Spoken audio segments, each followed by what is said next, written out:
ሰላም ጤና ይስጥልን ክብራትና ክብራን አድማጮቻችን እንደምን ዋላችሁልን በተወዳጁ ጣቢያችን በሳት ኤፍኤም 100.1 ትሪቡን ስፖርት ተጀመረ የሁለቱ የፕሪሚየር ሊግ ከመውረድ ትንሽ ከፍ ብለው ያጠናቀቁ እነሱ ባይኖሩ ቀጥታ የምናየው ደረጃ መውረድ ነው የሁለቱ የማንቸስተር ዩናይትድ እና የቶተንሃም ሆትስፐርስ ለክብር የሚደረግ ሳይሆን አመቱን ለማዳን አንድ የተረፈችዋን እድል የባከነው ሲዝን ለማትረፍ የሚደረገውን ፋይናል እንመለከታለን የአውሮፓ ሊግ ወይም ዩሮፓ ሊግ ምንለው ትልቅ ውድድር በእንዲህ አይነት ደረጃ ባላቸው ክለቦች ፍጻሜው ተከናውኖ አያውቅም ማንቸስተርም ቶተንሃምም ዩሮፓ ሊግን ቢያሸንፉ በሊጋቸው በጣም መጥፎ ደረጃ ይዘው ግን ሻምፒዮን በመሆን ደግሞ ዝቅ ያለውን ደረጃ ያዘው ቡድኖች ሻምፒዮን የመሆንን ሪከርድ እንዲጨብጡ ያደርጋል የወደቁት ሁለት ገናኖች በአንድ የህይወት መስመር ላይ ይፋለማሉ ራሳቸውን ለማትረፍ የሚፋለሙበት የዩሮፓ ሊግ ፋይናል እንላለን ዩናይትድ 17 ጊዜ ተሸንፏል ይህ እንግዲህ በ1930ዎቹ በኋላ ለመጀመሪያ ጊዜ ነው ማንቸስተር ዩናይትድ 17 ጨዋታዎች ሲሸነፍ 9 በኦልድ ትራፎርድ ነው በሽንፈት የተደመደሙት ይህም በኦልድ ትራፎርድ ታሪክ በጋራ ሪከርድ ነው ብዙ ምንላቸው ነጥቦች ይኖራሉ ቶተንሃም ሆትስፐር 20 ጨዋታዎችን ያህል ተሸንፏል ይሄ በራሱ እንግዲህ ከአቻዎቹን ስናወጣ የቶተንሃም ሽንፈት ራሱ በጣም አስደንጋጭ ነው 2024-25 ለሁለቱም ቡድኖች በአስደንጋጭ ሁኔታ የሚገለጽ በአስገራሚ ሽንፈት የተደመደመ በጣም ወጣ አቋም ያላሳዩበት ደካማ የሚባሉ ጊዜያትን ያሳለፉበት ደጋፊዎች በቡድናቸው ላይ በተለያየ ምክንያት ቅሬታ እንዲያሰሙ ያስገደደ አሰልጣኞች ነገሮችን ማስተካከል ያቃታቸው በተለይ ከሜዳ ውጭም መጥፎ ውጤት ያስመዘገቡበት ሲዝን ነው ወደ ዩሮፓ ሊግ ስንመጣ ግን አንድ ተስፋ ሁለቱም ይዘዋል ማን ይጠቀምበታል የሁለት ደካሞች ፋይናል በአውሮፓ ምድር እንላለን ማንቸስተር ዩናይትድ ከቶተንሃም ሆትስፐርስ ሌሎች አቤት የስፖርታዊ ጉዳዮች ሁነቶች እንደዚሁ በዓለማችን ተፈጥረዋል ሪያል ማድሪድ አራተኛ የኤል ክላሲኮ ሽንፈቱን አስተናግዷል 16 ጎሎችን አስተናግዷል የካርሎ አንቸሎቲ ቡድን ከ4-4 የፔፕ ጓርዲዮላ ቡድን 2011 ላይ ይዞት የነበረውን ሪከርድ የተጋራ ሲዝን ሆኗል እና ላሚን ያማል ራፊኒያ እንዲሁም የባርሴሎና ወጣት ኮከቦችና ልምድ ያላቸው ኮከቦች ማድሪድን 4 ጊዜ መተውታል መብረቅ 2 ጊዜ አይመታም ይላሉ የባርሴሎና ከሆነ ግን 4 ጊዜ ይመታል በአራቱም ጨዋታዎች ላይ ባርሴሎና ምን ያህል አስደናቂ እንደነበር ተመልክተናል ባለፈው እሁድ በተለይ ከዳኝነት ጋር ጭምር ታግለው ባርሴሎናዎች ኤል ክላሲኮን እንደገና በበላይነት መደምደም ብቻ ሳይሆን የዚህ አመት የላሊጋ ሻምፒዮን መሆናቸውን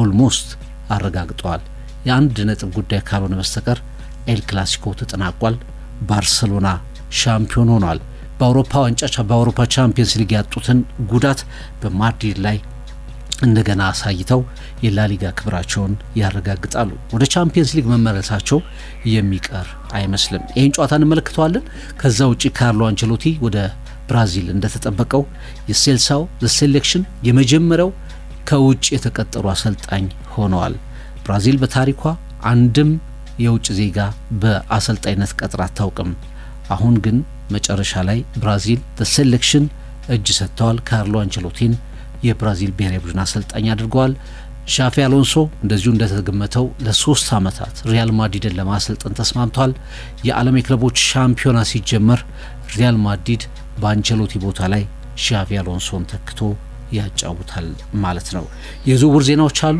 ከሰዓት ጋር አቅም በፈቀደ መጠን እኔና ኤፍሬም እንሄድባቸዋለን ዋና ትኩረታችን ግን በጣም አስቀድሞ የሚደረገው ሜይ 21 የሚደረገው የአውሮፓ ዩሮፓ ሊግ ፍጻሜ የሁለተኛው ውድድር ፍጻሜ በጣም ልክ ባልሆኑት ማንቸስተር ዩናይትድ እና ቶተንሃም ሆትስፐር በዶሜስቲክ ወይም ደግሞ በሀገር ውስጥ በሊግ ውድድር ላይ በጣም መጥፎ ጊዜ ባሳለፉት ሁለት ደካማ ክለቦች መካከል የሚደረገው ፋይናልን እንመለከተዋለን ማለት ነው። በሬዲዮ ዶክመንተሪዎቻችን ሜዳው ላይ ያላችሁ እስኪመስላችሁ ድረስ ምስል ከሳሽ ገለጻዎችን፣ የስፖርት ታሪኮችን ከፍ የሚያደርጉ ትረካዎችን፣ ቃለ ምልልሶችን፣ የድንቅ ኮሜንታተሮችና ደጋፊዎችን ማጀቢያ ድምጾችን እናደርሳለን። ትሪቡን ስፖርትን ለመከታተል ትክክለኛው ቦታ ነው። ሁልጊዜም ለትሪቡን መወደድ ድጋፍ የምታደርጉ አድማጮቻችን ከልብ እናመሰግናለን። ዛሬም በ0929862233 በጽሁፍ መልእክት ሀሳባችሁን አካፍሉን። ከዛ ውጪ የኤፍሬም ማን ኦፊሻል የዩቲዩብ ገጽ የላሚን ያማልን ተወዳጅ ፕሮግራም በወቅታዊነት ጭኗል። ከዛ ውጪ ያለፉ ወደፊትም ይመጡ ተደጋጋሚ ፕሮግራሞችን እናገኛለን። ከዛ ውጪ ዛሬ የምናነሳው የጆዜ ሞሪኖና የሳሙኤል ኤቶ ፍጥጫን የሚያሳየው ፕሮግራም ደግሞ በፍቅር ይልቃል የዩቲዩብ ቻናል ላይ ተጭኗል። ሁለቱንም ገጾች ስፖንሰር በማድረግ በመከታተል ላይክ፣ ሰብስክራይብ፣ ሼር በማድረግ የበለጠ እንድትከታተሏቸው ግብዣችንን እናቀርባለን። ትሪቡን በሁሉም አማራጮቹ እናንተን ፍላጎት ይመልሳል። የሽርፍራፊ ሰከንዶች ዋጋ ኮከቦች ወጣ ወረድ ተሞክሮ የጽሁፎችን አቅም ከስፖርትን ከማሸነፍ መሸነፍ የዘለለ ትርጉም በተሟላው ፕሮግራማችን እንድትከታተሉ እንጋብዛለን።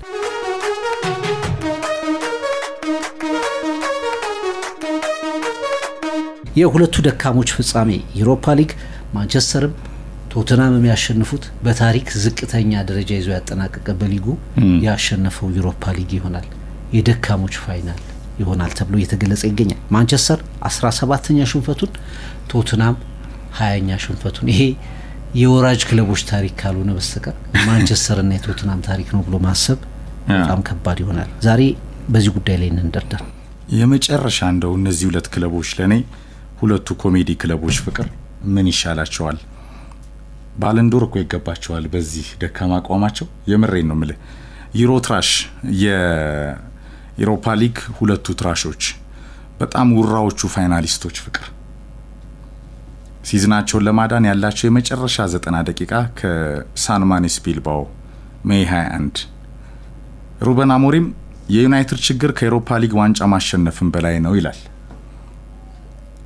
ዋንጫውን ማሸነፍ አልቲሜት ጎል ነው፣ ከዛም በላይ ነው ግን ችግሩ። በጣም ደስተኛ አይደለም ይሄ አሰልጣኝ ፍቅር። የሩበን አሞሪም ማስጠንቀቂያ በተለይ ከዩናይትድ ማኔጅመንት ከዩናይትድ የነገው የቡድን ግንባታ ጋር ዩሮፓ ሊግ ማሸነፍ ማንቸስተር ዩናይትድ 74 ላይ ወርዷል። 50 ዓመት በፊት ሊያነሳታለው ነው። ከዛ ያልተሻለ ወይም ያንን የመሰለ ሲዝን አሳልፏል። ምናልባት አንድ ስቴፕ ሊሻል የሚችለው እነዚህ ሁለት ክለቦች ፍቅር በጣም በታሪካቸውም በዚህ ሌቭል እኔ ዩናይትድ ቶተናም ኢቭን የሰሜን ለንደኑ ገናና ነው ከአርሰናል ቀጥሎ ራይቫልም ነው። እዚህ ቦታ ላይ ተቀምጦ አይተነው አናቅም። ማንቸስተር ዩናይትድም 20 ጊዜ ቶተናም ተሸንፏል። ዩናይትድ 17 ጊዜ ተሸንፏል። 36 ጨዋታ አድርገው ነው ፍቅር የወረዱት። ኢፕስዊች፣ ሌስተርና ሳውዛምፕተን ኢፕስዊች 22 ጊዜ ነው የተሸነፈው፣ ሌስተር 24 ጊዜ ነው የተሸነፈው፣ ሳውዛምፕተን 28 ጊዜ ነው። ብዙ አራቁም ዩናይትድ እና ስፐርስ ፍቅር። ዩናይትድ ያሸነፈው 10 ጊዜ ብቻ ነው፣ 9 ጊዜ ያቻውቷል። ቶተናም ያሸነፈው 11 ጊዜ ነው፣ 5 ጊዜ ያቻውቷል። ከ36 መርሃ ግብሮች ፍቅር ስፐርስ 20 ጊዜ ተሸንፏል፣ ዩናይትድ 17 ጊዜ። እነዚህ ናቸው የዩሮፓ ሊግ ፋይናሊስት የሆኑት ከተጫወቱ የሚሸነፉ በፕሪሚየር ሊግ ውድድር።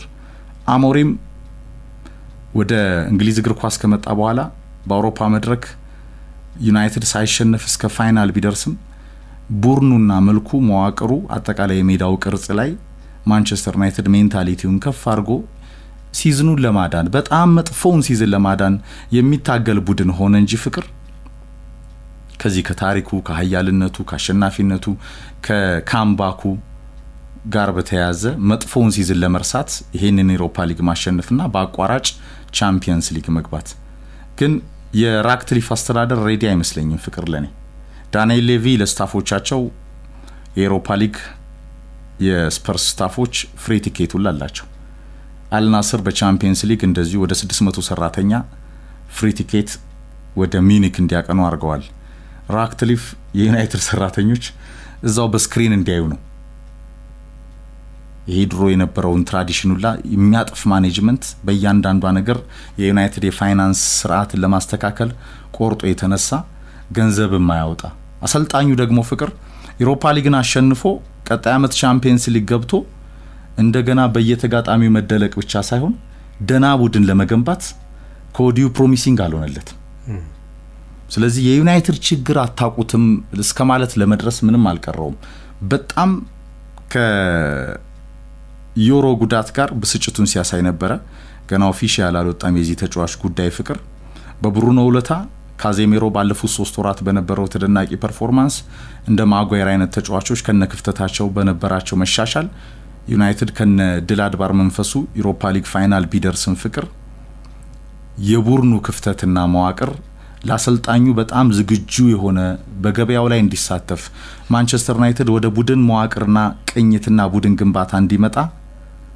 ተስፋ ቢስ የሆነ ጉዞ እንዳለው ራሱ አሞሪም ጠቆም አድርጓል እማንሻሻል ከሆነ አለ ለውጥ የማይመጣ ከሆነ አለ እንደምንፈልገው ማንሰራ ከሆነ ለሌላ ሰው አስረክባለሁ ብሏል አዎ አይቀርለትም ግን ከወዲሁ ራሱ ተናግሯል አሁን ብዙ አሰልጣኞች እንደዛ አልነበሩም አሞሪም ጋር ያንድ ያዩት ሃይ ኳሊቲ ፍቅር ገና 40 አመቱ ነው ዩናይትድ ነው 50 አመት ያደረገኝ ብሏል ደጋፊውማ 67 ደርሷል ማለት ነው በዚህ አይነት ለአመታት አብሮ የነበረው ግን ካልሰራ ይሰናበታል አሰልጣኙ እንዲሰራ ግን ማኔጅመንቱ የሚያግዝ አይደለም ፍቅር አሁን የማንቸስተር ዩናይትድ ችግር ዩሮፓ ሊግን ከማሸነፍም በላይ ነው ማለት በክረምቱ ገበያ ላይ ማንቸስተር ዩናይትድ ሰፊ ክፍተት አለበት ይሄ አሰልጣኝ እስካሁን አንድ ግዢ ብቻ ነው የፈጸመው እሱም ዶርጉን ነው ቴክኒካሊ በጣም ጥሩ ምትሉ አይነት ተጫዋች አይደለም ፊዚካሊ በጣም ፊት ነው በጣም ከተገራ በቦታው ጥሩ የሚሆን ይመስላል ግን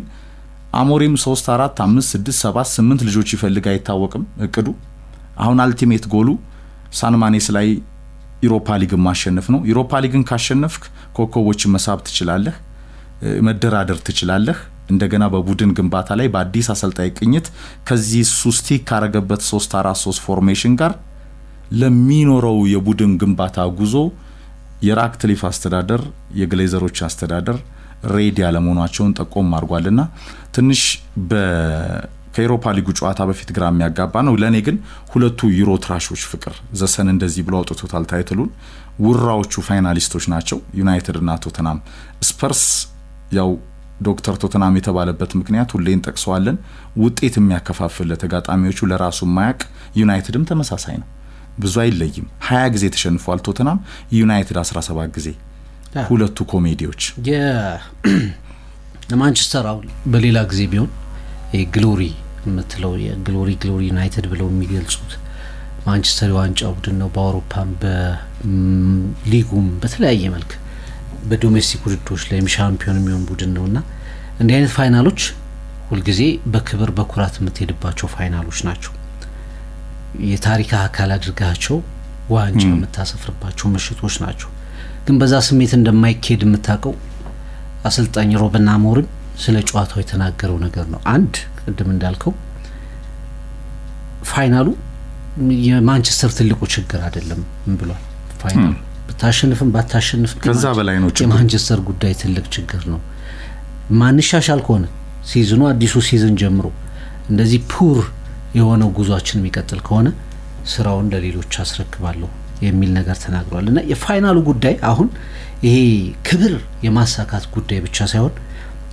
በጣም ለደጋፊዎቹም ለክለቡም አሳፋሪ ሆኖ የተጠናቀቀን ሲዝን የማዳን ጉዳይ የማዳን ጉዳይ ነው ይሄን ካላደረክ ቀጥሎ የሚመጣው ታሪክ 17ቱ ሽንፈቶች የቻምፒየንስ ሊግ 16ኛ ደረጃ ምናልባት ቀሪ ጨዋታዎች አሉ ሜዳው ላይ 9 ጊዜ ተሸንፏል 10ኛ ከተሸነፈ ይሄም ሪከርድ ይሆናል በዚህ አመት በጣም በርካታ ሪከርዶችን የመጥፎ ሪከርዶችን የማንሳት ጉዳይ ይመጣል ያቺ የመዳኛ መስመርህን ታጣለ ሶ የላይፍ ላይን ጉዳይ ነው ማንቸስተር በጣም አሳፋሪ ከሆነው ሲዝኑ የማዳን ጉዳይ እንጂ በድሉ ቻምፒየንስ ሊግ ስለገባ ነገሮች ተስተካከሉ ማለት አይደለም በሚል ሮበን አሞሪም ተናግሯል ዩናይትድ ለማመን በጣም ይከብዳል የተሸነፋቸው ጨዋታዎች ከሁሉ በላይ ኦልድ ትራፎርድ ባለፈው ታሪኩን ስንሰራ ነበር ይፍሬም ከተመሰረተበት ጊዜ ጀምሮ ለተጋጣሚዎች አስቸጋሪ ከሚባሉት ስታዲየሞች መካከል አንዱ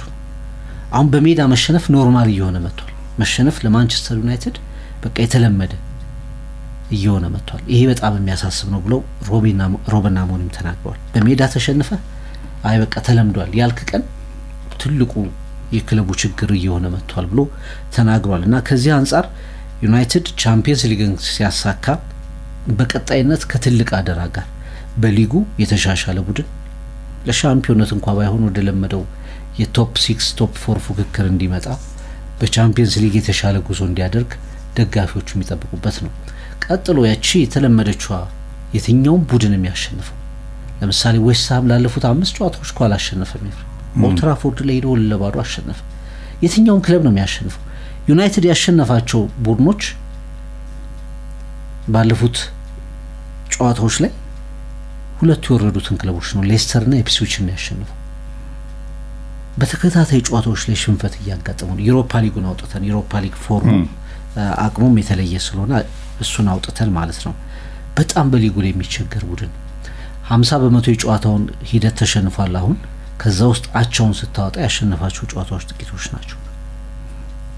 በአጠቃላይ ሩበን አሞሪም ከኤሪክ ቴን ሃግ ከተረከቡ ጊዜ ጀምሮ ማሻሻል የሚፈልጉትን ሐሳብ ማሻሻል አልቻሉ። በባክስሪ የሚጫወተውን ፎርሜሽናቸውን ተጫዋቾቻቸው ሊለምዱላቸው አልቻሉ።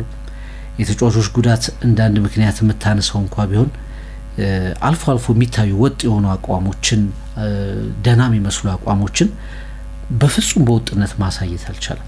ስለዚህ በዶሜስቲክ ካምፔን በፕሪሚየር ሊግ ወይም ደግሞ በእንግሊዝ ሊግ ላይ ከ1973-74 የወረዱበት ሲዝን ነው። አለመውረዳቸው ብቻ ነው ከዛ ሲዝን የተሻለ የሚያደርገው። 16ኛ ናቸው።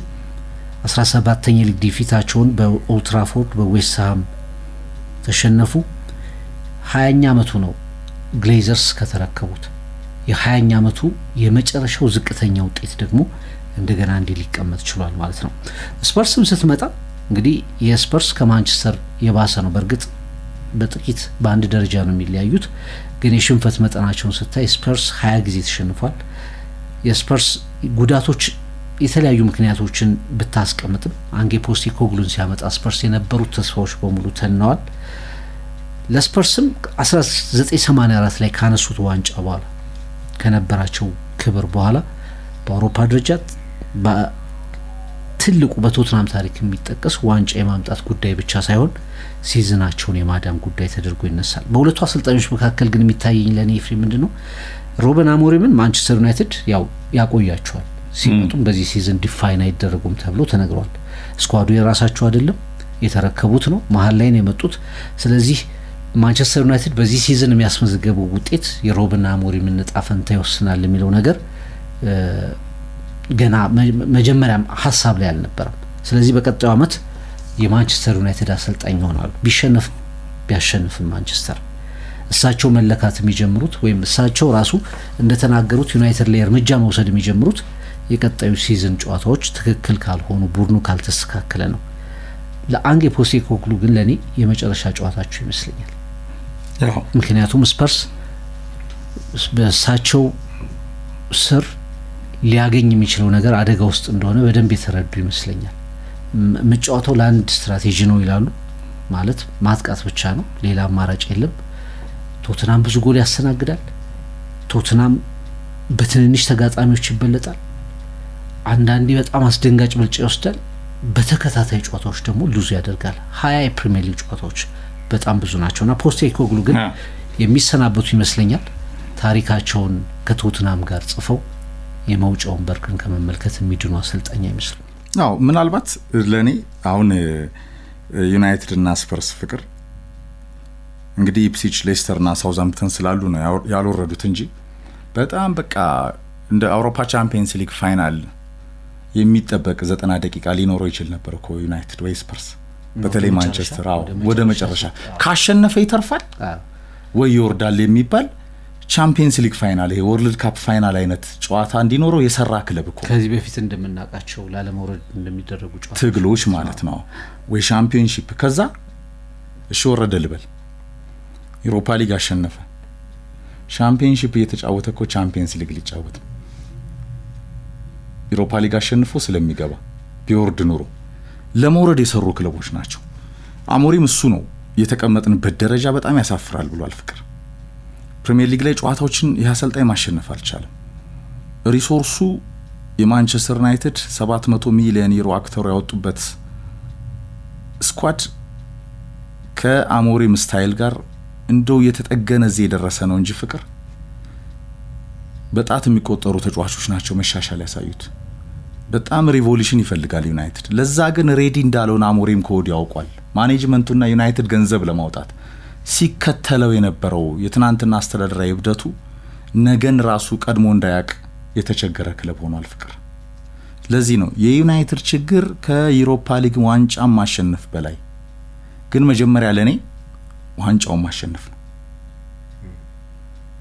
ከዛ በኋላ ዋንጫውን ካላሸነፈ ዩናይትድ በቃ መውረድ 74 ላይ ተመልሷል። ከ50 ዓመት በፊት የነበረውን ደግሞታል ፍቅር። ስላልወረደ ብቻ ነው እንጂ ከዩሮፓ ሊግ ዋንጫ ማሸነፍን በላይ እንደሆነ ዩናይትድ ችግር የታወቀ ነው ፍቅር። ግን ይሄ አሰልጣኝ መሰለ በጣም አምቢሺየስ ነው፣ ወጣት ነው፣ ግልጽ ነው የሚናገረው። የሚዲያ ማኔጅመንቱ ጥሩ ነው። እንደ ኤሪክ ቴን ሃግ እንሻሻላለን፣ ጥሩ ነን፣ በጣም ተስፋ አለው ያሉ የሚቀጥሉ አይደሉም። ካዜሜሮ ነው የሩበን አሞሪምን እይታ ማስቀየር የቻለ ተጫዋች ፍቅር። ያው ከዋናው ከብሩኖ ውጪ ሁሌ አሞሪም ሳይጠየቅ ራሱ ብሩኖ በዩናይትድ እንደሚቆይ ይናገራል አይደል ደጋግሞ፣ ምክንያቱም የሚዞረው ክለብ ስለበዛ። ማንቸስተር ዩናይትድ ግን በቻምፒየንስ ሊግ ቀለም ለሚገኙ ገናና ክለቦች ነገ ለመዘጋጀት በቡድን ግንባታ መዋቅሩ ከግብ ጠባቂው አንስቶ እንግዲህ ኢንተር በ50 ሽጦ ለዩናይትድ ሶመርን ከሚዩኒክ ቤንች በ5 ሚሊዮን ፓውንድ አምጥቶ ኢንተር ሚላን ምን እንደሰራ ዓለም ያውቃል ፍቅር። ዩናይትድ ከኦናና ጋር ጋራንቲ የለውም፣ ይሰቃያል። አንዳንዴ የተመታ ሁላ ይገባል። ስለዚህ ከግብ ጠባቂው አንስቶ ፍቅር በባክፎሩ በመሃል ሜዳው በጣት ከሚቆጠሩ ተጫዋቾች ውጪ ማንቸስተር ዩናይትድ ለውጥ ይፈልጋል። እንደ ሁይላንድ አይነት አጥቂዎችን ይዘ ወደ ቶፕ 6 አትመጣ። እንደነ ሉክ ሾው አይነት በየተኙበት የሚጎዱ ተጫዋቾችን ይዘ ወደ ቶፕ 6 እንደማትመጣ ታውቀዋል።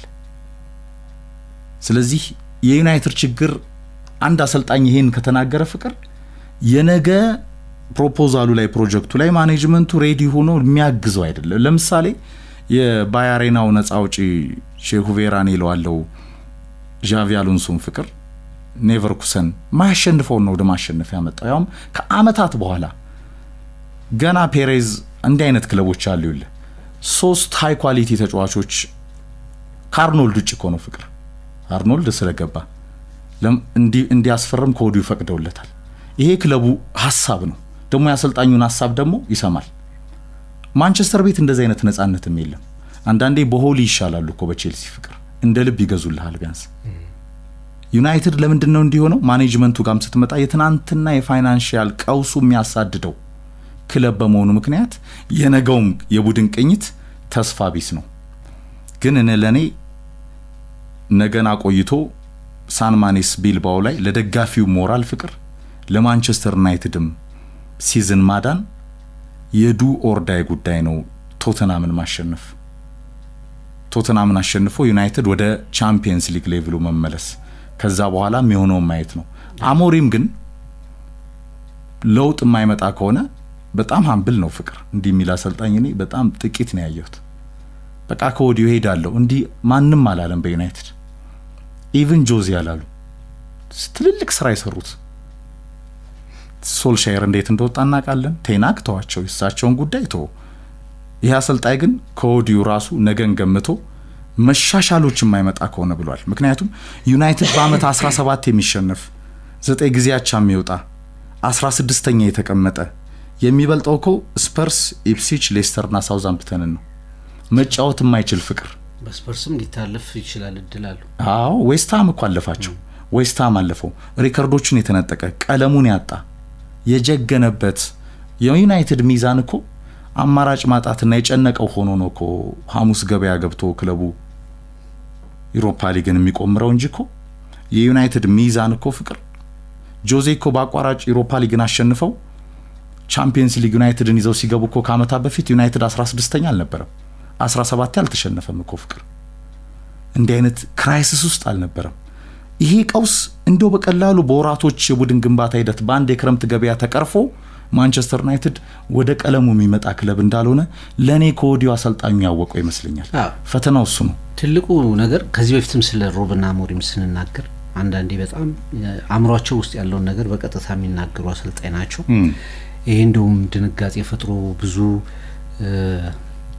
ብዙ አነጋጋሪ ሆኖ አይተነው እናውቃለን። ኤፍሬም እንደምታስታውሰው እንደኛ በቀጥታ ተጫዋቾች መተቸት፣ የክለብ ስትራክቸሩ መተቸት ቡድን ውስጥ የበለጠ መሻከር ይፈጥራል ብለው ሐሳብ የሚሰነዝሩ ነበሩ። ታስታውሳለህ? ተጫዋቾችን ሲቀጡ፣ የተጫዋቾችን አቋም በይፋ ሲተቹ አንዳንድ ደጋፊዎች፣ አንዳንድ ተንታኞች፣ አንዳንድ ተጫዋቾችም ጭምር በኋላ ዩናይትድን እስከመልቀቅ የደረሱም ጭምር እንዲህ አይነት አፕሮች ትክክል አይደለም የሚል ሐሳብ አሰልጣኙ ላይ ይነሳ ነበር። ግን ሄደውበታል እስከመጨረሻው ስትሬት የዋንጫው ጨዋታ እየተከናወነ የዋንጫው ጨዋታ ምንም ማለት አይደለም ለማንቸስተር ከዛ በላይ ነው ችግሩ ከዛ ይዘላል እና ይሄ የውስጥ ጉዳዮችን የውስጥ የማንቸስተርን ጉዳይ በፐብሊክ በይፋ አውጥቶ ነገሮችን ማጽዳት ያስፈልጋል የሚል አቋም አላቸው አሰልጣኙ። ሌላው ደግሞ ይሄ ጉዳይ ወደ ሚዲያ በወጣ ቁጥር ከቦርዱ ከአጠቃላይ ከማኔጅመንቱ እና ከአሰልጣኙና ከተጫዋቾች ጋር ያለውን ግንኙነት የበለጠ ያበላሻል በሚል የአሰልጣኙ ጉዳይ እየተተቸ ይገኛል። ነገር ግን አሁን አሰልጣኙ ሁለት ነገር ነው ያስቀመጡት። አንድ ዩናይትድ እስኪስተካከል እንደማይጠብቁ ራሳቸው ማለት እስኪያባረራቸው ነገሮች ተበላሽተው አሁን ብዙ ጊዜ እንዴት ነው ትልልቅ የማናጀሪያል ስህተቶች ወይ ደግሞ ትልልቅ አንድ ክለብ ላይ የሚፈጠሩ ክፍተቶች የሚታረሙት አሰልጣኙን በማባረር ነው። ብዙ ጊዜ የመጀመሪያው እርምጃ ቢያንስ እሱ ይሆናል። ዩናይትድ እንኳን ስንት አሰልጣኝ በላ ከሞይስ እስከ ቴናግ ወደ 7 አሰልጣኞች በቀጥታ አሰልጣኙን በማሰናበት ግሌዘርስ 20 አመት ሞላቸው። ኤፍሬም ተቃውሞ ይደረግባቸዋል እንደቀለዱበት ትክክል አልሰሩም ይባላሉ። ኦልድ ትራፎርድ ላይ ተቃውሞ ያልተመለከትንበት አመት የለም። ግን እነሱ የመጨረሻ ወሳኝ ስለሆኑ እነሱን የሚነካቸው የለም አሉ። ግን ቡድን ውጤት በጠፋ ቁጥር ውጥረት በበዛ ቁጥር አሰልጣኞች መስዋዕት እንደሚሆኑ ይታወቃል። እና ይሄንን እድል ለክለቡ የመስጠትም የፈለጉ አይመስልኝም አሰልጣኙ። አንድ ዞሮ መጨረሻ አንተ ስላልቻልክ ነው እድል ተሰጥቷል አልተጠቀምክም ወደሚል ነገር ይመጣል ያኛው ማኔጅመንት። ስለዚህ እሳቸው የሚበላሽ ከሆነ ቡድኑ ወጣ አቋም ማሳየት ካልቻለ ይሄ ደግሞ በወጥነት የመሸነፉ ጉዳይ በቀጣይ ሲዝን ላይ የሚቀጥል ከሆነ እኔ ስራዬን ለሌላ ሰው አስረክባለሁ ብለዋል። ምንም ልታረጋቸው አትችልም። ቀድመው የሆነ ነገር አስቀምጠዋል። ይሄን ግልጽነታቸውን አንዳንድ ጊዜ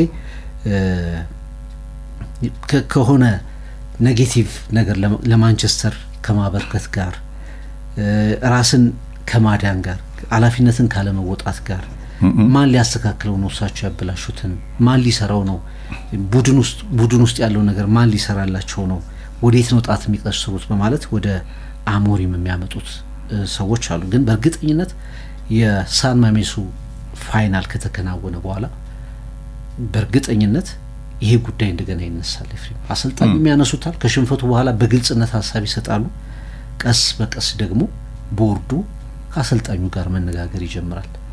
ይሄ ውጥረት ከፍተኛ መሆኑ የሚቀር አይመስለኝም። ቶትናምን ስታይ ፈርጉሰን እያሉ ትዝ ካለ ቶትናም አስጨናቂ አይደለም ለማንቸስተር ምን ጥሩ ቢሆን የነበረው ጋይስ እኮ ቶትናም ነው ይሉ ነበር ሰር አሌክስ።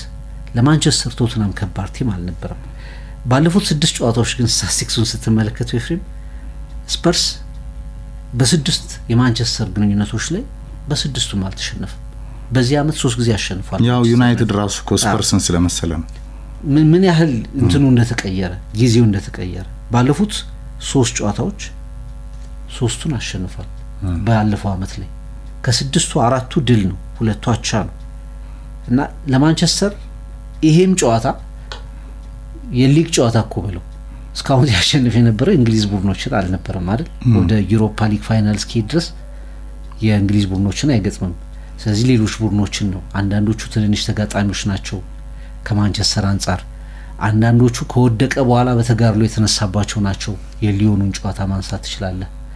አንዳንዶቹ ታምራዊ ምሽቶችን ያሳለፈባቸው እንደ ሳም ማሜሱ አትሌቲኮን በመጀመሪያ ጨዋታ ያሸነፈበት ብቻ በዩሮፓ ሊግ በጥንካሬ ያነሱ ተጋጣሚዎችም አንዳንድ ጨዋታዎች ላይ ደግሞ ድልም ጭምር ተጨምሮበት ፋይናል ደርሷል። ቶተንሃም ግን የፕሪሚየር ሊግ ቲም ነው እንደገና የሚገጥማቸው 17 ጊዜ በፕሪሚየር ሊግ ጨዋታዎች ተሸንፏል ይሄ ቡድንና በእርግጠኝነት በራስ መተማመን እንደ በፊቱ ይሄ ቶተንሃም ነው ብሎ ማንቸስተር የሚያከናውነው ጨዋታ አይሆንም። አዎ ለኔ ፍቅር ቅድም አሁን ካነሳው ሐሳብ አንድ አሞሪም የዩናይትድ ዝቅታ ድንገት ይሄ መድረኩ ላይ ድንገት ተጠርተህ ኃላፊነት ተሰጥቶ አብረህ አለ አይደለ በቃ ወደ ተጠያቂነት የምትገባ ነው እንጂ የሱ ኪክ ኦፍ የሚጀምረው ከዚህ ከክረምቱ ገበያ ነው። የሱ የስልጠና ጅማሮ የሚጀምረው ማንቸስተር ዩናይትድ የራሱን ስተት የማኔጅመንቱን እብደት ቴናግን ኤፍኤ ካፕ ሲያሸንፉ ያቆየበት ያ በጣም በታሪክ የሚጠቀስ መጥፎ ውሳኔው ይሄው ከመውረድ አፋፍ አድርሶታል። ውራ በለው ከታች የሚመራ ውራ ያልወረደው ኤፕሲች ሳውዛምፕተንና ሌስተር ለነዚህ ክለቦች ምስጋና ቀድሞ የወረዱ ስላሉ ነው እንጂ 17 የተሸነፈ 16ኛ የተቀመጠ ከ36 17 ዩናይትድ በፕሪሚየር ሊግ 20 ጊዜ ባሸነፈው የፕሪሚየር ሊግ ዋንጫ እንደዚህ አይነት በጣም መጥፎ ታሪክ የለውም ፍቅር። ስለዚህ የራክትሊፍ አስተዳደር ዩናይትድን ይለውጣል ያግዛል ተብሎ የመጣው ከነጋዴዎቹ ግሌዘሮች ሼር ገዝቶ ትሻልን እንደሚባለው ነው ትሻልን ትቼ ትብስን እንደሚባለው ነው የሆነው። ያ ሁላ ኪዮስ ክረምቱ ላይ ተወሰነ ኪዮስ ፍቅር ከዳይሬክተሩ አንስቶ ከኒውካስል መተው አልስማማ ሲሉ እንዴት ፈጥነው ሪዛይን እንዳደረጉ ፍቅር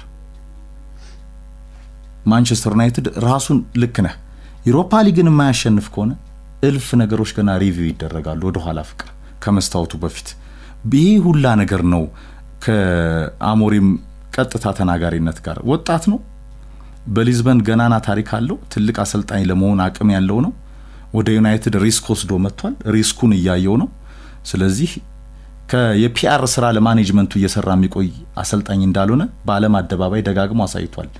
ለኔ ግን አሁንም ዩናይትድ አዎ የታወቀ ነው ችግሩ ዩሮፓ ሊግን ከማሸነፍ በላይ ነው ችግሩ የታወቀ ነው ግን ዩሮፓ ሊግን ማሸነፍ ግን ከችግሩ መቅደም ያለበት ትልቁ ኦፕሬሽን ነው ለማንቸስተር ዩናይትድ ፍቅር ጆዜ ባንድ ወቅት ያሉት ነው እኮ ያኔ እዛ ሆኜ የምናገረው የዚህ ገናና ክለብ ችግር ዛሬ ሞጥቼ እዛው እንዳለ ነው ያሉት ነው እኮ ካስታወስክ በቃ ዩናይትድ ችግር ይታወቃል ፍቅር የአደባባይ ሚስጥር ነው ማኔጅመንቱ ነው ችግሩ ግሌዘሮች ናቸው ችግሩ ሎያሊቲ የለውም ክለቡ በነጋዴዎች ባለ ሀብት የተያዘ ነው ገንዘብ ያወጣል ሀብታም ክለብ ነው ለከፍተኛ የፋይናንስ ኪሳራ ለከፍተኛ የፋይናንስ ጨዋነት ደንብ ቅጣትና ወይም ለመቀጣት አፋፍ የደረሰ ፈጥኖ መወሰን የማይችል እንደ ልቡ የማይንቀሳቀስ ክለብ ሆኗል። በዚህ ሂደት ውስጥ ነው እንግዲህ ማንቸስተር ወደ ዋንጫ እንዲመለስ የሚፈልገው ለኔ ሊቨርፑል ያለበትን ቀለም ካየህ ከነርጋታው አርሰናል በሲዝኑ ያለ ዋንጫ ማጠናቀቁ እንዳለ ሆኖ ካርቴታ በጣም ሰፊ ደጋግመን ያወራነው ሪጅድ መሆን ጋር አርሰናል የማይረሳው መጥፎ ሲዝን ነው ያሳለፈው ለደጋፊው ሞራል ከነቁጭቱ ግን የቡድኑ መዋቅርና ቀለም ፍቅር የተስተካከለ ነው ይጨምራል አይጨምርም ነው ጥያቄው አሁን ዙቢሜንዳን ከሶሲዳድ እንዳመጣው ነጣቂ አማካዩን አጥቂ እና አርሰናል ዴብዙን ያጠናክራል ነው ሲቲ ጃንዋሪ ላይ ነው የጀመረው ፕሪሲዝኑን ፍቅር ቀድሞ ውድድር ዝግጅቱን ኤፍኤ ካፕ አሸንፎላ ቻምፒየንስ ሊግ ከገባ መጥፎ የሚባለው ሲዝን እኮ ነው ለጋርዲዮላ ይሄን ሁሉ አድርጎ ኒውካስል ኢቭን ኖቲንግሃም ከነ ባለቤቱ ብደት ኑኖ ስፕሪቶ የሰሩት ስራ በጣም ተደናቂ ነው ቪላ ያለበት ቀለም ቼልሲ እነዚህን ክለቦች ዩናይትድ ተፎካክሮ ወደ ቶፕ 6 ወደ ቶፕ 8 ለመምጣት አሁን ያለው ሪሶርስ በፍጹም ፈቀቅ እንደማያደርገው አሞሪም ከጋዜጣዊ መግለጫው መረዳት ይቻላል። ለኔ ግን ፍቅር ማንቸስተር ዩናይትድ ከሁሉ መቅደም ያለበት ሲዝኑን ለማዳን ዩሮፓ ሊግ ማሸነፍ ነው። ቶተንሃም ስፐርስ ለኔ የለመደው ፍቅር ሲጀመርስ ከ17 ዓመት በፊት በነ ሌርሊ ኪንግ ያንን ሊግ ካፕ አሸንፏል 80ዎቹ አጋማሽ እንደዚህ የሆነ የዩሮ ካፕ አለው ዋንጫ ያቅም ራሱን የአርሰናል ራይቫል አድርጎ የፈጠረ ትልቅ ስቴዲየም ያለው ዳንኤል ሌቪ መላጣው ፈላጭ ቆራጭ ሊቀመንበሩ ቶተናምን ገና አርገውታል የትልቅ ስቴዲየም ባለቤት አርገውታል ከዋይት ሃርት ሌን አስወጥተው በመድፉ ኢጎ የተጨነቀ ግን ዋንጫ ማያሸንፍ ይሄን ዋንጫ ካሸነፈ ለቶተናም ልክ ኒውካስል ከ7 ዓመት በኋላ ሊግ ካፕን አሸንፎ ለኤዲሃው ሐውልት ያስፈልጋቸዋል እንደተባለው ፖስቴግሉም ቢባረሩ እንኳን የቶተናምን ህይወትን የቀይሬዋለሁ ብሎ ቢናገሩ ዓለም ይቀበላቸዋል ምን አርጎ ያቃል ቶተናም ፍቅር ለኔ በዛ ልክ ነው የማይወሳቸውም ግን ይፎክራሉ እኮ ፍቅር በሁለተኛ ዓመት ዋንጫ አመጣለሁ በሁለተኛው ዓመት ዋንጫ አመጣለሁ ስላሉ ይሄ 90 ደቂቃ በኬሬራቸው ጆዜ ዋንጫ ደርሶኮ ለዋንጫ ሳልፈው ዋንጫ ደርሶ 3 ቀን እየቀረው የሚያሰናብት ክለብ ነው ቶተናም የስፐርስ ታሪክ ለኔ ብዙ አይደለም የዶሮዋ ታሪክ የሚቀጥል ነው በዚህ ዩናይትድ ግን ፍቅር ለኔ ዩሮፓ ሊግን ማሸነፍ ሲዝኑን ማዳን ነው ከዛ በኋላ ችግሩ ይቀጥላል ምክንያቱም አሁን ብዙ ነገሮች የተበላሹበት ሲዝን ነው ደጋፊዎች ከማንቸስተር ጋር የነበራቸው ግንኙነት በአብዛኛው በተለይ ከቦርዱ ጋር የነበራቸው ግንኙነት የተበላሸ ነበር ይታወቃልና ይሄ ደጋፊ ከክለቡ ጋር በዋጋ በተደጋጋሚ በደካማ ውጤት ማንቸስተርን በማይመስል ነገር የተነሳ በተቃውሞን ያሳለፉ በዘንዶም በብዙ ጨዋታዎች ላይ የተደራጁ ተቃውሞዎችን ተመልክተናል ኤፍሬምና እንዲህ አይነት ዋንጫዎች ያንን ኮኔክሽን እንደገና ያመጣሉ ያ ብቻ ሳይሆን ቅድም እንዳስቀመጥከው በቃ ብቸኛው አማራጭ ማንቸስተር ዩናይትድ ይሄን መጥፎን የሚያሳፍረውን ሲዝኑን የሚዘጋበት ቻምፒየንስ ሊግ ቦታ ነው ብትወዳደር ጥሩ ብትሆንም የምታገኘው ትልቁ ሽልማት ከዋንጫው ውጪ ቻምፒየንስ ሊግ ስፖርት ነው ለደጋፊው ያስፈልጋል ያንን ታገኛለህ ለአሰልጣኙ ግን ፈተና ቢሆን ከደጋፊው ጋር ነው ደጋፊው አንዳንዴ በደንብ አልተደመጥንም ቫልዩ አልተደረገም ክለባችን ተወስዶብናል ሎያሊቲ ጠፍቷል ነገር ነው በቃ ሲያነሳ የነበረው እንዲህ አይነት ነገሮች ምን አይነት ጠቀሜታ ይሰጡሃል ደጋፊው ቢያንስ ቻምፒየንስ ሊግ እንሳተፋለን የሚል ነገር እንዲይዝ ሻምፒዮንን እንዲል እና ክለቡ በተወሰነ ደረጃ የተበላሸውን የፋን and club relationship በደንብ እንዲያጠናክር ሊያግዘው ይችላል ከዛ ውጪ ስለ ማንቸስተር ስናወራ የዘንድሮ ቡድኑ ሁሉ ነገሩ የትኛው ነው ጥንካሬ አድርገን የምናነሳው ብለን ካነሳን እኔ ምናልባት ብሩኖ ፈርናንዴዝን ሲንግል አውት አድርገህ የሃሪ ማጓየር ካምባክ ያለፉት 2 ወራት ካዜሜሮ ከዛ ውድቀት መመለስ የካዝሜሮ ማንሰራራት እና አንዳንድ ብልሽታዎች በቡድኑ ላይ ታያለህ እንጂ ጨዋታ አንድ ለሚያደርጉበት መንገድ ከሜዳ ውጭ የማሸነፍ ሜንታሊቲው በጣም ይወደቅ ቡድን ሆኖ ነው የተመለከተው እና በተደጋጋሚ ትንታኔዎች ላይም የማንቸስተር ዲኤንኤ የማይመስል ቡድን ከሆነ ይሄ ቡድን ዋና ማሳያ ነው ባለፉት የወደቁ ቡድኖችን ተመልክተናል ባለፉት አመታት ማንቸስተርን የማይመስሉ ግን በዚህ ልክ የተሸነፈ የማንቸስተር ቡድን አልተመለከተም ሶልሻየር ይዞት ጆዜ ይዞት ቫናል ይዞት ኢቭን ዴቪድ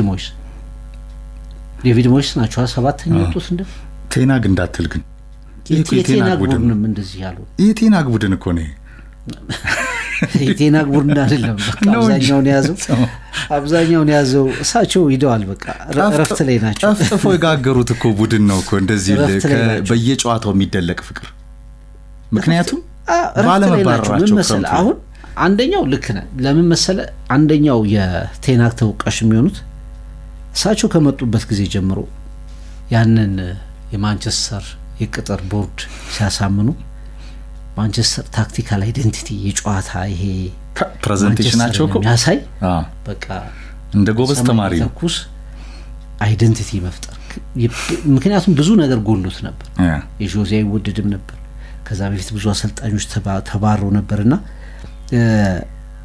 ደጋፊዎች የሚያውቁት ቡድናችን ለካ እንደዚህ ነው የሚጫወተው ብለው ሁሉም የሚነጋገሩበት እንደው ሃይ ፕሬሲንግ ምናሳውሰው አታኪንግ ፉትቦል የሚጫወትና ድንቅ መከላከል ያለው ማንቸስተር ገነባሉ የሚል ነጥብ እንደነበራቸው እናሳውስ በአንዱ ማጋጣሚ ሳያሳዩት ሄዱ ሩበን አሞሪም ያንን ለማስተካከል ኃላፊነት ተረከቡ እሳቸው ደግሞ ይሄ 3 አሰላለፋቸውን ይዘው መጡ አንዴም ሜዳ ላይ ሳናየው በተወሰኑ አጋጣሚዎች ካልሆነ በስተቀር ይሄን ያህል ወር ሲቆዩ ቡድኑ በጋራ የሚሰራ ሳይመስል አንዳንዴ ቅርታ እየተደረገላቸው አዲስ ናቸው እየተባለ አዲስ ናቸው ገና እያስለመዱ ነው ምናምን እየተባለ ግን አመቱ አለቀ አው ግን ይሄ ታክቲካል አይደንቲቲ ሁለቱንም የሚመለከት ነው የሚለው ያስማማኛል እኔ ልክ ነው እሱ ላይ አንደኛ ማን ነው ቴናግ ከዛ ደግሞ ሩበን አሞሪም በጊዜ ማስተካከል አልቻሉ አው ግን የ3-4-3 እኮ ፍቅር በራስ ልጆች ላይ የሚመሰረትና የሚገነባ ነው ለፍልስፍናው በጣም ስቲክ ያረጋ አሰልጣኝ እኮ ነው ስለዚህ ቢያንስ በባክ ፎሩ ላይ የራስ ልጅ ያስፈልጋል አንድ ሁለት ሚክስ ለማድረግ ከአክተሩ ጋር 700 ሚሊዮን ዩሮ ካወጡበት ሚድፊልዱ ላይም እንደዛ ከፊትም እንደዛ ለአንደኛውም ዝግጁ የሆነ ኢቭን ጃንዋሪ ላይ በመከራ ነው ዶርጎ የመጣው ፍቅር ከዛ ውጪ ዩሮም አላችሁ አይ ዩሮኮ በሲመጣኮ ከቴናጋ ነው የመጣው ክረምቱ ላይ የመጣ ልጅ ነው ፍቅር ጃንዋሪ ላይ ዶርጎ ብቻ ነው ከአሞሪም አብዮት የሚጀምረው ስለዚህ ሁለት ገበያ ምናም ማየት አለበት ሁለት የዝውውር ገበያዎችና ለዚህ ሬዲ ነው ወይ የሚለው ነው አሞሪምንም ያስጨነቀው ለኔ ይሄ ግን ደግሞ ያውን አሞሪምን ከፊት ቴክኒካል ኤራው ላይ ያስቀመጠ ከጀርባው በቴናግ የሚሰለጥነው ዩናይትድ ነው ይሄ ሳቸው ሄዷል ምን መሰለኝ የማያስማማኛል ዞሮ ማኔጅመንቱ ዋናው የኃጢአት አሰልጣኙም ላይ ይሄ ሪጂዲቲ አሁን ለምሳሌ ፖስቴኮግሉ ነው ጋር የሚያስከፍላቸው አንደኛው ፓርት ምንድነው መከላከሉን ንቀ እንግሊዝ ፕሪሚየር ሊግ ላይ ሻምፒዮን በፍጹም አትሆን አርሰናል አጥቂ እንደናቀው አዎ 9 ቁጥሩና አርሰናል ንቆ ድዋይት ዮርክ እንደ መጨረሻ ላይ አርሰናል ምን ዋጋ ከፈለ ምንም አሁን እኮ ቶትናም ማንቸስተርም የሚያሸንፉ ከሆነ ማንቸስተርም ለአርሰናል ተቀናቃይ ነው ሂስቶሪካሊ ቶትናም የከተማ ተቀናቃይ ነው አመቱ ሙሉ መሳቂያ የነበሩ ክለቦች ናቸው 17 እና 20 ጊዜ የተሸነፉ ክለቦች ናቸው ሁለቱም ግን የሚያሸንፈው ቡድን ግን ከአርሰናል የተሻለ ሲዝን ያሳልፋል አው እሁድም ሳነሳው ነበር በነገራችን ላይ ለጠይቀ ያሳልፋል ምንም ዴፊኒትሊ ቀድመ መለስከው ዋንጫ ቻምፒየንስ ሊግ ምንም ጥርጥር የለውም እሱማ ኢማጂን እና አንዳንድ ጊዜ አንዳንድ የአርሰናል ደጋፊዎች ሁለተኛ ነን ይላሉ ሁለተኛ ታሪክ አይሆንም ሁለተኛነት ቻምፒየንስ ሊግ ስፖርት ነው የሚያስገኘው ይሄንንም ቻምፒየንስ ሊግ ስፖርት ያስገኝላል የአውሮፓ ሻምፒዮን ትሆናለህ 16ኛ ተቀመጠ ዋንጫ አሸነፈ ምን ያህል ደካማ ሲዝን አሳልፈ ማለት ነውና አርሰናል ቅድም እንዳልነው አንዳንድ ጊዜ እኔ ይሄን ብቻ ነው የምችለው የሚል ነገር ይሰራሉ አሁን ሩበን አሞሪም በቃ 3-4-3 ብቻ ይሄ ልጆቹን አላውቃቸውም ብለው ግን ልጆቹም ደግሞ የማያውቁትን ሲስተም አስቀምጠው በየሳምንቱ ማንቸስተር ሲሸነፍ እየተመለከቱ መቆየት ይችላሉ ዩናይትድ ስንት ተጫዋች ቀይረላቸዋል ይፍር የሳቸው ልጆች ያውም በዚህ አይነት አስተዳደር አይቀው በዚህ አስተዳደር በዚህ በጀት ስንት ልጅ ሲቀይረላቸዋል እሱ ነው የታወቀው አሰልጣኙ ወይ ፍሌክሲብል መሆን አለባቸው ልጆቹን የሚመለከት ፎርሜሽን ማምጣት አለባቸው ለሊጉም ወይ እንደተናገሩት በጊዜ ውልቅ ብሎ መሄድ አለባቸው አው ለኔ አማራጭ የትኛው ማሰልጣኝ አሁን ቅድምም ስናነሳው ነበር ፍቅር ኢቭን ጆዜ ብያለሁ እስኪባረሩ ይጠብቃሉ ስቲክ አርገው አንዳንዴ ተጫዋቾቻቸውን ከዱኝ ይያሉላ አሞሪም ማኔጅመንቱን ቀድሟል ፍቅር አሁን እሱም ለፍልስፍናው ታማኝ መሆኑን ኮዲው በጣም ጥሩ ሐሳብ እኮ ነው ያነሳው ፍሌክሲቢሊቲ ያስፈልጋል ዘመናዊ እግር ኳስ ላይ አይመስልኝም ግን አሞሪም በደንብ ፕሩፍ አርጌ እስከሞክረው ድረስ ላመነበት ነገር እስከመጨረሻው መሄድ ነው ላመነበት ነገር ለመሄድ የተዘጋጀ አሰልጣኝ ነው ደረቱን ሰጥቶ ገነት ከነበረው ስፖርቲንግ ሊዝበን እኮ አሁን በጣም ወደ ከፍተኛው ፈተና ነው የመጣው እኮ ፍቅር እሳት ላይ ነው የተቀመጠው ግን ለዛ የሚረዳው ላመነበት ነገር እሱ እስከ ጥግ ለዛ ሰርቫይቭ ለማድረግ በሚያደርገው ጥረት ላይ የሚያግዘው ማኔጅመንት ግን የለም ተጫዋቾች መግዛት ቡድኑን እንደገና መከለስ ማዋቀር ላይ ማንቸስተር ዩናይትድ ሬዲ አይደለም ስለዚህ የፒአር ስራው ላይ ከሚዲያው ጋር ሲገናኝ በደንብ ፕሪፍ ያደረገ ነው የዩናይትድ ችግር ዩሮፓ ሊግ ዋንጫን ከማሸነፍም በላይ ነው የሚለው በደንብ የሚያሳምን ቢሆንም ዩሮፓ ሊግን ለደጋፊ ሞራል ለዩናይትድ ገናናነት ከምንም ነገር በላይ እንደ ኦፕሬሽን መቅደም ያለበት የሜይ 21 የሳን ማኔስ ኦፕሬሽን ነው ለሬድ ዴቪልስ ፍቅር አንድ የመጨረሻ ሰሞኑን ሰምታል አንድ ጥያቄ እኮ ለአርሰናል ደጋፊዎች እንደንትን ቀረበ ዩናይትድ ቢበላ ይሻላል ቶተናም እንግዲህ ሌላም ይበላ የለም ሁለቱን የደረሱት ምን መለሱ የአርሰናል ደጋፊዎች ሁለቱም እንዳይበሉ ሁለቱም እንዳይበሉ ነው ያው ግን አንዱ ይበላል እንደ ምርጫ ነው የሚሻለው በጣም በቅርብ ጎረቤትህ ለተቀን የበሸክ ከመኖር ዩናይትድ ይሻለኛል የሚሉ አሉ።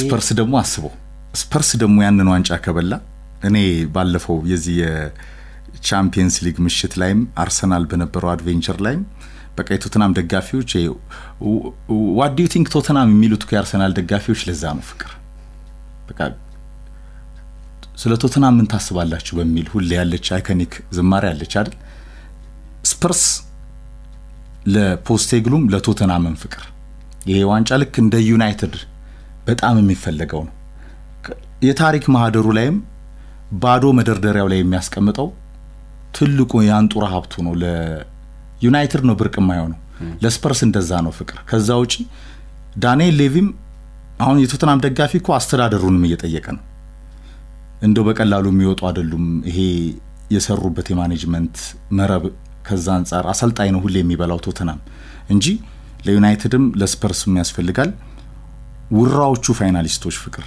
ዩሮ ትራሽ እንግዲህ ማን ፋይናል ይሆናል በሜይ 21 ረቡዕ ቀን ይመስለኛል ረቡዕ ቀን በሳን ማሚስ አትሌቲክ ቢልባኦ ሜዳ ላይ ፍጻሜው ይከናወናል ማንቸስተር ዩናይትድ ወይስ ቶተንሃም ሆትስፐር ከክብር በላይ ከዋንጫ በላይ ትርጉም ያለው ጨዋታ ይሆናል እንግዲህ በሁለቱም ቡድኖች በኩል ትልቅ ጉጉት ትልቅ ጥያቄዎች ምላሽ የሚሰጡ ድሎች ይጠበቃሉ በተለይ ሁለቱም ቡድኖች በዚህ አመት አሰልጣኞቻቸው ላይ ያለው ጫና የተጫዋቾች ጉዳት ብዙም ያመሳሰላቸው ነገሮች አሉ አንደኛው ግን ሲዝናቸውን ያድናሉ በዩሮፓ ሊግ ዋንጫ ድል ማለት ነው ማንቸስተር ወይስ ቶተንሃም የሚለውን ወደፊት የምንመለከት ይሆናል